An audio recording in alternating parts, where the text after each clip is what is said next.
Voilà, bonsoir à chacun, à chacune. Ça fait plaisir d'être dans ce lieu. Ça fait plaisir de vous retrouver. Et je suis vraiment dans la joie de pouvoir vous amener la parole de Dieu ce soir. Voilà, je vais vous parler d'un thème qu'on ne parle pas dans les églises. En tout cas, moi, je n'ai pas entendu aux 30 ans de vie, 20 ans de vie chrétienne, 30 ans de vie chrétienne, ce thème-là que je vais vous partager ce soir.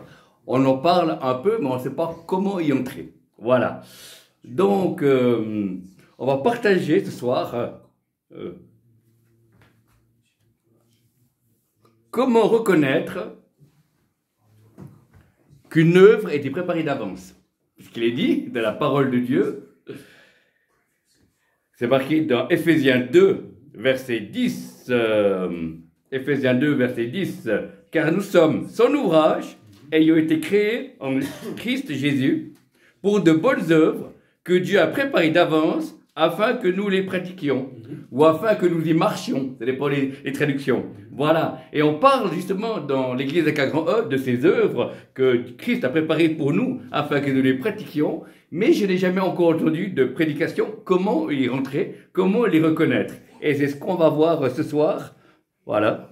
C'est vraiment ce que j'avais sur le cœur quand j'ai préparé ce temps, que c'est fantastique, Dieu nous a sauvés afin qu'on soit ses enfants, ses fils et ses filles, au premier, que nous le connaissons, que nous découvrions sa personne, son amour, que nous soyons libérés, que nous soyons guéris, nous soyons transformés, mais également que nous puissions être des témoins vivants, remplis de son esprit, afin de pouvoir rentrer dans des œuvres préparées d'avance, afin que nous puissions les pratiquer.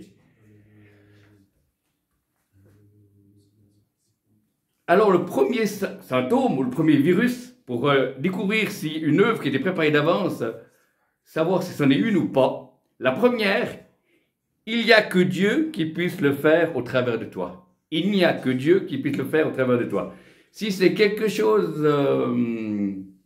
que tu peux faire toi-même sans l'aide de Dieu, pardon, eh ben c'est quelque chose que tu fais, qui peut être une bénédiction, qui peut être quelque chose de bien, mais ce n'est pas Dieu qui le fait au travers de toi. Il y a quelque chose que Dieu veut faire passer au travers de toi pour le faire à travers toi. Donc, c'est pour ça que nous ne sommes pas remplaçables en disant, ben voilà, si le frère Y ne le fait pas, c'est la sœur Z qui va le faire. Non, pas du tout. Il y a des œuvres que Dieu va agir au travers de moi, au travers de vous, afin qu'il soit glorifié. Amen. C'est pour ça qu'on doit rechercher avec les dons que nous avons, les dons spirituels, les dons naturels, les dons intellectuels, les dons musicaux et autres dons que Dieu nous a donnés afin que nous puissions le servir. Et en découvrant cela, nous pouvons voir ce que Dieu a prévu de couler au travers de vous. Et les personnes, que ce soit à l'accueil, dans certaines églises où j'ai été visité pour prêcher, eh ben, on est tellement bien accueillis qu'on a envie d'y rester. Voilà. D'autres églises, le service d'accueil est moins bien fait, donc on est là un peu comme une salle d'attente. Mais le but d'un service d'accueil est de vraiment pouvoir mettre à l'aise les gens, afin que les gens puissent rester, les croyants comme les gens qui ne sont pas encore croyants, comme ceux qui sont malades, comme ceux qui sont bien portants. Voilà, et c'est important l'accueil, amen. Et oui, c'est la carte de visite un peu de nos églises ou de groupes de prière. Voilà, et Dieu veut agir au travers de toi, parce qu'il t'a choisi, il t'a créé. Voilà, il t'a pas choisi pour que tu sois sur une étagère ou que tu attendes sur ta chaise le retour de Jésus. Il t'a choisi parce qu'il veut déjà te laver, te guérir, te restaurer, mais après t'utiliser pour, avec ta collaboration, pour que tu puisses rentrer dans les œuvres préparées d'avance. Voilà, où tu puisses témoigner du salut, partager la foi dans la rue, sur les réseaux sociaux, ou le travail, ou ton université, ou tes études. Et c'est aussi un moyen par lequel Dieu coule au travers de toi. Donc, la première chose, c'est savoir que c'est Dieu qui choisit, c'est Dieu qui a tout pouvoir sur la terre et dans les cieux, c'est Dieu qui peut le faire au travers de toi. Mais il ne le fera pas sans ta permission, car la Bible dit, c'est plus moi qui vis, c'est Christ qui vit au travers de moi. Donc il y a des choses que Dieu a choisies, que nous faisons, et que personne d'autre ne fera. Voilà. On prend l'exemple de Lauren Killingham, qui était un instrument de Dieu, pour créer Jeunesse en Mission. Amen. Il a une vision en Suisse des vagues avec de l'océan qui arrivait. Et en réalité, après que tu avais un zoom, c'était des jeunes gens et des jeunes filles. Voilà. Donc Jeunesse en Mission est née d'une vision. Et là, pour ça, Dieu a décidé de passer au travers de Lauren Killingham pour pouvoir créer Jeunesse en Mission et différentes autres œuvres chrétiennes. Voilà. Et c'est pour ça que nous avons besoin d'être à l'écoute de Dieu pour pouvoir faire ce que Dieu nous demande, afin que nous puissions porter beaucoup de fruits, afin qu'il soit glorifié. Amen, amen, amen. Amen. Il y avait une fois, je crois que c'était en Angleterre, où il y avait une université où il n'y avait que des garçons, et il y avait une grand-mère qui regardait par la fenêtre et qui voyait tous ces garçons en train d'étudier ou bien jouer dans la cour, mais il disait, mais ils sont si nombreux, je n'arriverai jamais à prier pour que tous soient sauvés. Et Dieu lui a dit, prie pour un seul. Alors elle a prié pendant plusieurs années, et il y en a un qui s'est converti. Et c'est venu George Weber, le créateur d'Opération Mobilisation, qui est un peu un mouvement un peu similaire à Jeunesse en Mission. C'est un mouvement d'évangélisation. Donc elle a seulement prié pour une seule personne. Il s'est converti. Et au travers de ce mouvement, des centaines et des centaines, moi même des milliers de personnes ont rencontré Jésus. Amen. Voyez, Dieu peut agir au travers de nous parce qu'il choisit, parce qu'il veut le faire au travers de toi. Il y avait une grand-maman qui parrainait un Africain à l'école en scolarité. Et puis, il lui donnait de la nourriture. Et puis, scolarité. Puis, il dit, voilà, je suis là avec toi, je vais t'encourager, je prie pour toi, je suis chrétienne. Alors, tu vas étudier et je vais te suivre. Je ne sais pas ce que Dieu a prévu pour ta vie. Voilà. Et cet enfant avait un peu la peine à l'école. Et il a continué. Et il a dit, mais je ne trouve pas mon don. Je ne sais pas quels sont mes dons. Je n'arrive pas à découvrir. Les autres sont bons partout et moi, je ne suis pas bon. Et puis un jour, il écrit à cette grand-mère, on a fait une course, c'est moi qui suis arrivé le premier. Ah, c'est bien. Alors c'est peut-être ça. Alors il a travaillé, il a commencé à gagner les courses. Voilà. Et cette personne qui s'est convertie, c'est devenu Carl Lewis, le véritable sprinter. Voilà. Voyez, donc Dieu utilise des hommes et des femmes qu'il a choisis afin qu'ils rentrent dans des œuvres préparées d'avance. Amen. Voilà. C'est pour ça que je vous raconte ces histoires, pour vous encourager. Le but, ce n'est pas de se comparer. On ne va pas faire comme eux. D'accord. Mais la Bible dit, copiez leur foi, pas leurs œuvres, copiez leur foi. Amen. Parce qu'ils avaient foi en Dieu et c'est pour ça qu'ils sont rentrés dans des œuvres préparées d'avance. Donc c'est le premier point. C'est Dieu qui puisse le faire au travers de toi, au travers de moi. Le deuxième point, pour connaître une œuvre préparée d'avance, c'est Dieu qui conduit et construit les situations. C'est Dieu qui conduit et construit les situations, les circonstances. Voilà. Les circonstances, même si elles sont malheureuses, les circonstances, Dieu les domine. Dieu peut les aligner. Hein, on voit l'histoire de Joseph. Il a été vendu dans un puits, accusé en prison. Et Dieu a contrôlé les circonstances. Et après, il est devenu numéro 2 derrière le pharaon. Il y avait une femme missionnaire qui était dans un pays africain, je ne sais plus lequel. Et elle était avec son mari. Et tout d'un coup, son mari a eu un accident. Un accident de voiture. Et ils l'ont amené dans un dispensaire qui se trouvait dans cet endroit d'Afrique, je ne sais plus le pays. Et ils ont opéré son mari. Et au milieu de l'opération, il n'y a plus eu d'électricité dans cet hôpital et cet homme est mort. Pas parce qu'il y avait des mauvais soins, parce qu'il n'y avait plus d'électricité, les appareils ne marchaient pas. Voilà. Et cette femme, qu'est-ce qu'elle a fait? Elle s'est révoltée. Elle est rentrée dans son pays, je ne sais plus quel pays en Europe. Elle a été voir un technicien, un chercheur, et ils ont créé les premiers, comme des piles, disjoncteurs, voilà, pour de petite grandeur, pour pouvoir donner dans les hôpitaux. Parce qu'elle dit, ce que j'ai vécu avec mon mari, qui était mort parce qu'il n'y avait plus d'électricité, je ne veux plus que ça se produise. Je ne veux pas que des personnes perdent leur mari ou leurs parents ou leurs enfants à cause de ça. Alors elle a créé, elle a demandé des fonds où elle était, son pays, ils l'ont parrainé, et elle a pu, de tout l'endroit où elle a été, la région où elle est perdu son mari, elle a créé ces appareils avec ce chercheur, et c'est une bénédiction pour une partie de l'Afrique. Je ne sais plus pour un pays d'Afrique, une région en tout cas. Voilà.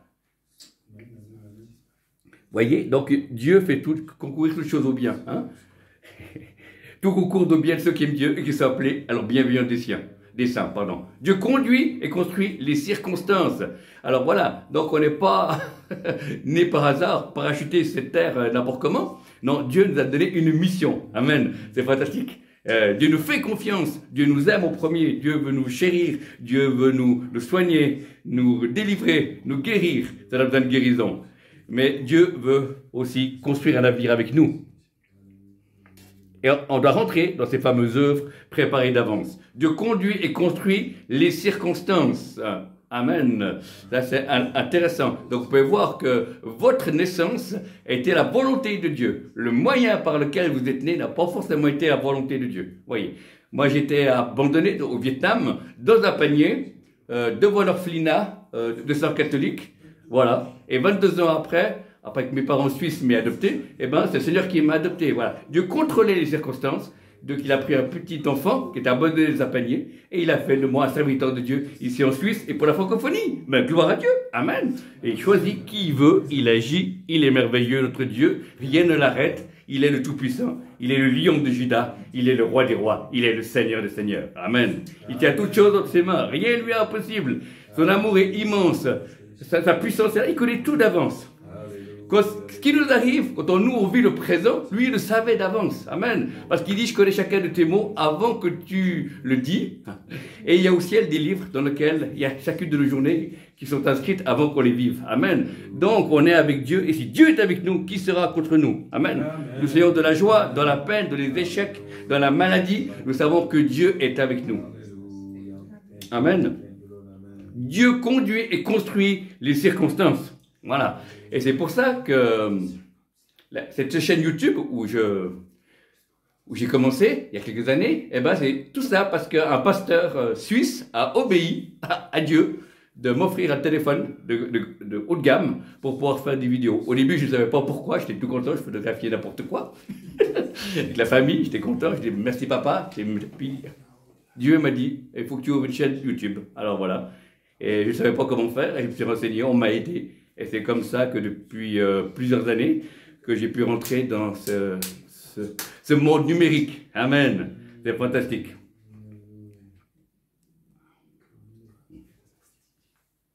Alors on a vu que Dieu peut le faire au travers de toi. Dieu construit et conduit les circonstances. Ça, voilà. Et troisième point, tu as la foi et l'amour pour agir. Voilà. Quand c'est une œuvre préparée d'avance, tu as la foi. Tu peux avoir certaines craintes, mais tu as la foi. Il y a quelque chose qui est en toi qui dit, je dois le faire, je peux le faire. Et il y a du résultat. Amen. Et je dis, il y a la foi et l'amour qui sont un duo, comme quoi c'est une œuvre qui est préparée d'avance. Voilà. Certaines personnes ont la foi et pas l'amour, donc il manque quelque chose. Voilà. Et il y a ceux qui ont l'amour mais qui n'ont pas la foi. Alors il manque aussi quelque chose. Mais le véritable, les deux pieds pour bien marcher, pour pas boiter, c'est la foi et l'amour. Amen. Et les deux se travaillent. Voilà. La foi vient de ce que l'on entend. Est-ce que tu as envie de la parole de Dieu? En écoutant aussi des témoignages, en lisant des livres chrétiens, en écoutant des récits des personnes qui ont été guéries, en lisant des biographies. La foi se construit en nous. Amen. On est responsable. Et des fois, Dieu nous donne un don de foi, comme c'est marqué, qu'il y a un don du Saint-Esprit pour une mission temporaire. Amen. Et c'est magnifique. Ouais. Et l'amour, alors là, c'est quelque chose qui est au premier, qui est les fruits de l'esprit. Hein. L'amour, la joie, la paix, l'amour, la joie. Amen. Mais l'amour vient aussi avec les années, avec la patience, avec les difficultés. Il y a l'amour qui vient. Le Seigneur a permis que je sois cassé, il m'a réparé, il m'a guéri. Et maintenant, je peux aimer beaucoup de personnes. Et je suis même étonné, qui sont différents de moi, ou qui sont comme moi, ou qui sont moins pires que moi, ou pires que moi. Mais c'est l'amour qui est là. L'amour inconditionnel, pas un amour intéressé. Je t'aime parce que tu as une belle voiture et je sais que tu peux me prendre. Je t'aime parce que tu as une belle télé. Non, pas du tout. C'est de l'amour inconditionnel. Comme Dieu nous aime de manière inconditionnelle. Hein. Dieu nous aime, point final. Amen. Et nous devons l'aimer aussi pour pas ce qu'il peut nous donner, ou nous bénir, ou nous guérir, mais pour qui il est. Et c'est ça qui fait la différence. Et si on aime Dieu pour qui il est, eh ben, la foi et l'amour peuvent s'équilibrer. Et on peut simplement avancer dans les œuvres préparées d'avance que le Seigneur a prévues pour nous. Parce que c'est le but. Voilà. Et en réfléchissant pour cette soirée, c'était 3 points là qui m'ont vraiment percuté, et qu'on n'a jamais parlé, et en découvrant avec le recul qu'on a vraiment un Dieu qui est omniprésent partout à la fois, et omniscient, qui connaît tout d'avance, qui connaît tout notre vie, du commencement et la fin. Même nos cheveux sont comptés. Alléluia. C'est fantastique. Il connaît tout de nous, et on peut avancer dans l'inconnu. Si on ne connaît pas le futur, lui, il connaît le futur. Amen. On n'est pas appelé à connaître le futur à 100%, on est appelé à connaître celui qui tient le futur en ses mains et qui connaît le futur. C'est notre Dieu et notre roi. Voilà. Ne pas chercher des informations sur le futur, mais chercher celui qui est capable de changer ton futur, qui est capable de changer le futur d'une nation, changer le futur d'une église, d'une communauté, ou d'un ministère, ou d'une famille. Amen. Dieu, il est tout puissant, et il a besoin de nous. Et nous devons faire notre part en sachant que la Bible dit que Dieu fait seulement ce qui est impossible aux hommes. Amen. Voilà, donc il y a des choses que nous devons faire. Voilà, tout ce que le Seigneur permet de vivre dans le ministère, eh bien, il y a des choses que c'est lui qui me donne, les révélations, les prières d'autorité, etc., l'onction. Mais il y a des choses, c'est moi qui lis ma Bible, je dois me nourrir de la Bible, je dois rechercher, réfléchir pour des sujets. Des fois, je reçois qu'un thème, et puis je dois chercher dans les concordances, dans les livres, dans mes vidéothèques où il y a des prédications, voilà. Mais le matériel qui me permet de construire les messages ne sont jamais les messages eux-mêmes. Ce sont des outils pour construire le message, mais le message vient par la révélation. Amen. Parce que j'ai vu que dans les années que je suis dans l'église, je peux reconnaître que un prédicateur prêche quelque chose qui, c'est pas une révélation, mais que c'est quelque chose de biblique, il n'y a pas l'onction. Mais quand il y a quelque chose qui a une révélation, il y a une onction, il y a une vie, la parole, esprit et vie, c'est une démonstration de puissance qui te heurte et qui te change. Amen. Amen, amen, amen, amen. On a marre des prédications religieuses, il faut des prédications qui donnent la vie. Voilà. Bon. L'apôtre Paul disait, mon discours n'est pas de la persuasion humaine, mais une démonstration de force et de puissance. Et pour avoir cette force et puissance, pour que la parole de l'esprit et vie, il faut une onction. Et pour trouver l'onction, c'est au pied du Seigneur. Amen. C'est pas en regardant Internet que l'onction vient, c'est en allant au pied du Seigneur. Parce que c'est en découvrant qu'on était en lui, nous avons tout cherché. Premièrement, le royaume de Dieu et sa justice, et toutes choses vous seront données par-dessus tout.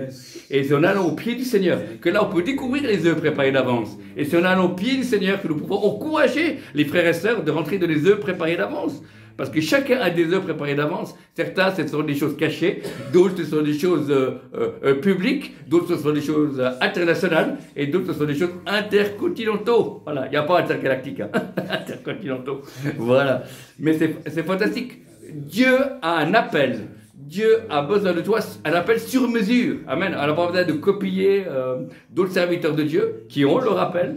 Mais nous avons à rentrer dans l'appel que Dieu a prévu pour nous. Amen. Et plus tu connaîtras l'amour de Dieu, plus tu vas foncer dans ton appel. Amen. Parce que beaucoup de chrétiens ne connaissent pas l'amour de Dieu, ils n'osent pas avancer. Mais en découvrant l'amour de Dieu, il y a une force, une puissance, une passion, une vie. Amen. Et Dieu m'a révélé que Jésus, s'il a pu aller à la croix, c'est parce qu'il se sachait aimé du Père. Il ne souffrait pas de rejet, il ne souffrait pas qu'il ait un problème d'unité. Il était le Fils de Dieu. Amen. Et il est sorti de l'intérieur du Père pour nous révéler ce qu'il y avait dans le Père. Amen. Jésus est le chemin, la vérité et la vie, et il est notre divin modèle. Voilà, comme lui il est, nous devons être. Amen. C'est-à-dire faire les œuvres. Voilà. Jésus ne faisait rien d'autre ce que le Père lui montrait. Et nous devons rentrer dans les œuvres préparées d'avance. Donc il y a des fois des gens qui me téléphonent pour pouvoir faire des choses, des suivis de nouveaux convertis ou des suivis pastoraux. Eh bien je dis non, parce que c'est pas l'onction. Il y a d'autres frères et sœurs, je leur donne l'adresse d'autres serviteurs de Dieu ou d'autres anciens d'église qui ont ces capacités. Mais moi j'ai prévu autre chose. Moi je suis appelé à prêcher, à prophétiser, à prier, à passer du temps de la réflexion. Voilà, ça fait partie de mon ministère prophétique, mais je ne peux pas tout faire. Amen. Je ne suis pas apostolique, je ne suis pas pastoral. Il y a d'autres choses, d'autres personnes qui sont meilleures que moi dans ces dons-là, mais dans ce que Dieu m'a donné, je suis un ministère de percée, je suis un ministère de révélation, un ministère qui encourage et qui est là pour déranger. Voilà. Et les gens prophétiques, ce sont des virus face à la religiosité. Ce sont des personnes qui sont là pour faire avancer, pour interpeller le peuple de Dieu comme des électrochocs pour que le corps de Christ puisse avancer. Amen. Que le corps de Christ puisse avancer en entier. Hein? Soit ton ministère est pour le corps entier, ou soit ton ministère est un corps au pied. Voilà. Ah, d'accord. Voilà. Amen. Ouais, c'est un peu mon côté humoristique. Mais même si je suis humoristique, certains ne le sont pas, ou différents, mais c'est pas grave, parce que Dieu fait avec ce que tu sais, avec ce que tu es, avec ce que tu fais. Amen. Moi, avant d'être chrétien, j'étais déjà un petit peu rigolo. Donc, le jour où le Seigneur m'a sauvé, eh ben, il m'a sauvé à 100%. Mais il a vu que j'étais un petit peu rigolo. Simplement, il a purifié et sanctifié mon côté rigolo. Mais il ne m'a pas enlevé en disant, tu deviens maintenant une personne religieuse et puis tu es sérieux. Non, pas du tout. Avec Dieu, on est sérieux, mais nous pouvons avoir de la joie d'être dans la maison du Père. Amen. Il y a la joie dans la maison de Dieu. Parce que si on apporte la tristesse, personne ne viendra dans nos églises. Ils préféreront aller au cinéma ou aller sur Internet. Mais si nos prédications sont pleines de vie, s'il y a des signes, des miracles, des guérisons, des paroles prophétiques qui ciblent, eh bien les gens vont quitter le monde, ils vont être interpellés, ils vont dire il y a vraiment Dieu au milieu d'eux et ils voudront aller. Et en discutant avec des non-croyants, beaucoup de personnes disent ils disent la vérité mais ne la vivent pas. Il n'y a pas la preuve de Dieu, on est découragé, on va aller voir les personnes qui tirent les cartes, on va aller voir des guérisseurs, tout ça. Pourquoi? Parce qu'il y a pas assez de guérison dans l'église. Mais il faut que nous puissions travailler avec les options de guérison pour que les gens puissent choisir, qu'ils puissent avoir deux choix, pas seulement qu'ils aillent vers les gens occultes, parce qu'ils ont besoin de solutions, mais qu'ils puissent venir dans l'église où il y a des solutions. Amen. Donc, frères et sœurs, nous devons être connus pour les problèmes que nous avons solutionnés, pas les problèmes que nous avons provoqués. Amen. Choisis ton camp, camarade. Voilà. Donc, les œuvres préparées d'avance, c'est pas une légende, c'est possible pour tout le monde. C'est quelque chose qui est pour tous les enfants de Dieu. Il y a des œuvres préparées. Pour ça, il faut interroger Dieu. Pour ça, il faut interroger ses amis qui nous connaissent. Nous, on a des amis chrétiens de tout âge, et puis qui sont d'accord avec ce que l'on fait. Et quand je me suis mis à mi-temps, eh ben, j'ai pas sauté comme ça en disant, ben ouais, ce serait bien que je sois à mi-temps, ça fait ça passe sur ma carte de visite. Non, pas du tout. Il y a une réflexion avec un pasteur à la retraite pendant une année. Et puis après, il a semblé que c'était le bon moment. Et puis j'ai lâché une partie de mon travail, je travaille à 50%. Maintenant, dans le ministère, à 50% de notre travail séculier, eh ben, les finances suivent. Amen. Dieu bénit, Dieu construit. Pourquoi? Parce que Dieu fait toutes choses bonnes en son temps. Et Dieu a besoin de toi, mon frère, ma soeur. Je veux plaider pour une génération qui sert Dieu. Les trois générations, les aînés, les adultes et les enfants. Et il y a la place pour tous. Dans le monde physique, il peut y avoir du chômage, mais dans le royaume de Dieu, on n'est pas au chômage. On va jusqu'au bout, parce qu'à la fin, nous puissions dire comme l'apôtre Paul, j'ai été fidèle, j'ai combattu le bon combat de la foi. La couronne de gloire m'est acquise. Amen. Alléluia. Et j'espère que nous puissions tous arriver et entendre à le retour la voix du Seigneur qui dira, tu étais fidèle. Fidèle serviteur ou servante. Amen. Alléluia. Mais pour cela, il nous faut... nous pouvons rien amener dans l'éternité, sauf nos œuvres. La Bible dit que les justes sont d'or, mais les œuvres les suivent. Amen. Alors pour les œuvres que Dieu a préparées d'avance. Oui, tu peux faire des choses que Dieu ne te demande pas. Il y a eu des personnes qui sont devenues pasteurs et Dieu n'appelait pas à être pasteur, et des personnes qui étaient des directeurs d'entreprise qui devaient devenir pasteurs. Voilà. Il y a aussi des pressions. Et puis il y a ceux qui sont trompés de ministère dans le corps de Christ. Il y a ceux qui sont des évangélistes et qui sont cachés aux pasteurs parce qu'ils ont peur de vivre par la foi. Attends, ça existe là aussi. Hein. Voilà. Il y a qui sont bloqués par les finances. Il y a qui sont bloqués par la religiosité. Donc, il y a besoin de liberté pour que chaque don, chaque ministère puisse être en action pour ce réveil qui vient. Il y a la place pour tout. On a besoin d'un peuple qui soit enflammé. Pas des programmes de l'église, mais on veut que Dieu fasse le programme, on veut que le feu de Dieu descende, que nous puissions apporter nos offrandes, qu'il puisse y avoir des personnes qui trouvent du travail, qu'il puisse être bénis financièrement, que les personnes puissent être libérées de leurs maladies, libérées des chaînes, alléluia, qu'il puisse y avoir des situations qui changent, des vies changées, c'est-à-dire nous proclamons qu'il y aura des vies, toujours plus, des vies changées, ici, en Suisse, en francophonie, et nous proclamons la liberté glorieuse des enfants de Dieu, nous proclamons que Jésus est le même, hier, aujourd'hui, éternellement, et qui n'a pas changé, qui n'est pas fatigué, mais qui cherche à enflammer une génération qui pas vit pour eux-mêmes, mais qui vivront pour le Seigneur, pas parce qu'il est béni, mais parce qu'ils ont un cœur enflammé, parce qu'ils sont amoureux de Dieu, parce qu'ils aiment le Seigneur. Et ces personnes-là seront utilisées, petits, jeunes, adultes ou aînés. C'est pas une question d'âge, c'est une question de cœur. Le Seigneur cherche ton cœur. Dieu veut ton cœur, veut pas seulement ta dîme. Dieu veut ton cœur. Dieu veut que tu sois libre et que tu puisses annoncer le royaume de Dieu et que tu sois une flèche de délivrance. Que tu sois quelqu'un qui fasse la différence. Amen. Que tu sois quelqu'un qui soit un instrument d'encouragement, un instrument de bénédiction, d'adoration et d'évangélisation afin que le Seigneur soit glorifié Et si tous ensemble nous servons, eh ben on se sert les uns et les autres et tout le monde sera servi. Amen. Et ainsi nous pourrons vivre le verset que Jésus a dit, c'est pas vous qui m'avez choisi, c'est moi qui vous ai choisi, afin que vous alliez et que vous portez du fruit et que votre fruit demeure. Amen. Alléluia, nous avons des œuvres préparées d'avance. Oui, je suis heureux que Jésus revienne. Oui, je me réjouis d'être dans la Jérusalem céleste. Mais avant que Jésus vienne, je veux encore rentrer dans ce que Dieu a prévu pour moi. Parce que, curieusement, beaucoup de serviteurs de Dieu sont décédés sans avoir tout accompli. Pourquoi ils ont été créés. Amen. Et je veux mourir rassasié de jour en ayant tout accompli. Amen. Tout ce que Dieu a prévu pour nous, pour moi, voilà. Et je veux rentrer au ciel avec, en ayant accompli ma mission. Alléluia. Amen. Et je crois que c'est un appel du cœur de Dieu qui appelle un peuple consacré, qui appelle un peuple qui recherche ses priorités et qui recherche pas seulement être béni, mais qui recherche à marcher dans les voies du Seigneur. Car large est le chemin qui mène à la perdition, étroit et resserré le chemin qui mène à la vie. Mais si tu passes par ce chemin qui est étroit et resserré, il y a une liberté qui vient, il y a une onction qui vient, il y a une intimité, et même tu verras la gloire de Dieu. Amen. Et pas en théorie, c'est quelque chose que j'ai quand même goûté, certains prémices. Il y a quelque chose qui est particulier, et ce n'est pas réservé seulement pour les ministères, c'est question de cœur, ça c'est pas une question de service. Et vous pouvez vous tenir devant la présence de Dieu. Et moi, je ne prêche pas tous les jours, je n'exerce pas les dons tous les jours, mais je peux aller tous les jours devant mon Dieu et me faire rafraîchir, de lui demander pardon ou le louer. Et ça, vous pouvez avoir accès, le voile a été déchiré et on a accès dans le lieu très saint afin que nous puissions recevoir la libération, recevoir les forces. Et c'est fantastique. L'ennemi fera tout pour tuer sa vie de prière, pour te enlever ta sainteté. Mais si tu gardes ton cœur plus que tout, comme dit les proverbes, et si tu invoques celui qui est au-dessus de tout, eh ben, Dieu changera ta vie. Amen. Même si tu étais comme moi, orphelin, tu étais abandonné, le Seigneur m'a adopté. Voilà. Même au niveau physique, j'étais tout seul, j'étais fils unique. Mais maintenant, Dieu m'a donné beaucoup de frères et de sœurs. Voilà. Amen. Amen. Dieu m'a donné une famille. C'est fantastique. Amen. Une famille. Amen. Amen. Et une famille avec les serviteurs de Dieu. C'est une famille de ceux qui servent Dieu. Alléluia.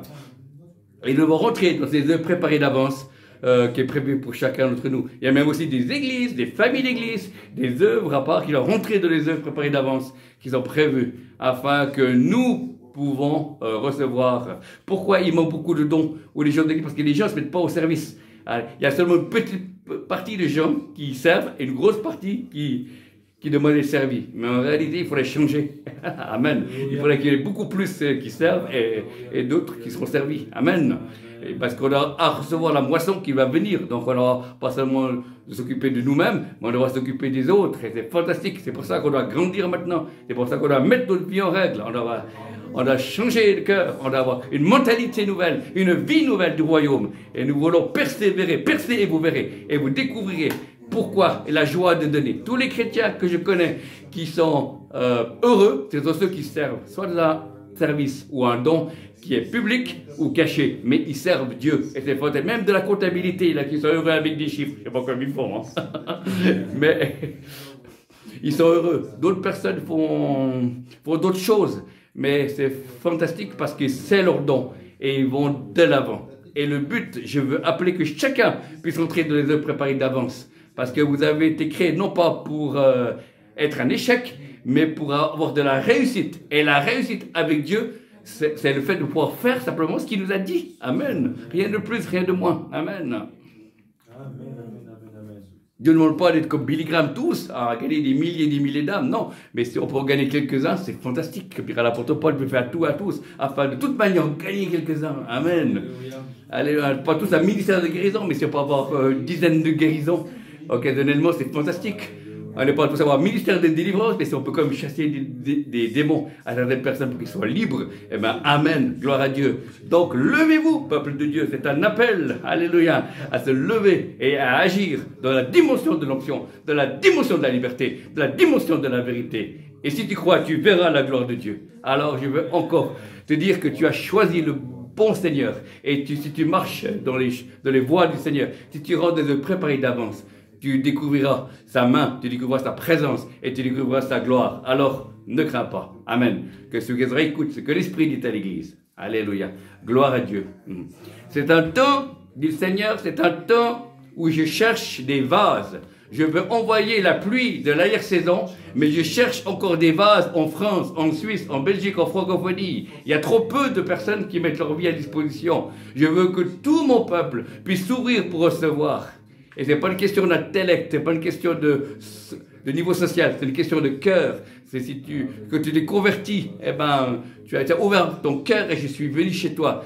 Mais si tu ouvres encore une fois ton cœur, ben moi je viendrai et je ferai de toi un ouvrier de la dernière heure, un ouvrier de la fin des temps, qui va faire la différence et qui amènera la liberté et qui glorifiera ce Seigneur. Je t'appelle, mon fils, ma fille, je t'appelle à rentrer dans ce Dieu préparé d'avance. Je t'appelle à te détourner de toi-même, à remettre tes priorités afin que tu puisses recevoir de moi et tu puisses aussi être équipé par moi, formé de caractère, formé l'onction et découvrir avec qui tu dois travailler, avec quel autre serviteur, servant de Dieu, avec quel frère ou quelle sœur, ou avec quelle église ou quel groupe de prière pour pouvoir fonctionner ensemble. Tout seul, tu n'arriveras pas. Même si tu as une bonne communion avec Dieu, mais si tu as une bonne communion avec Dieu et tu marches avec d'autres, eh bien, nous ferons partie de l'armée de l'Éternel, de la fin des temps, et tu feras la différence, et tu auras aussi ta récompense. Nous sommes tous unis, parce qu'il est écrit que les portes du séjour des morts ne peuvent rien contre l'Église.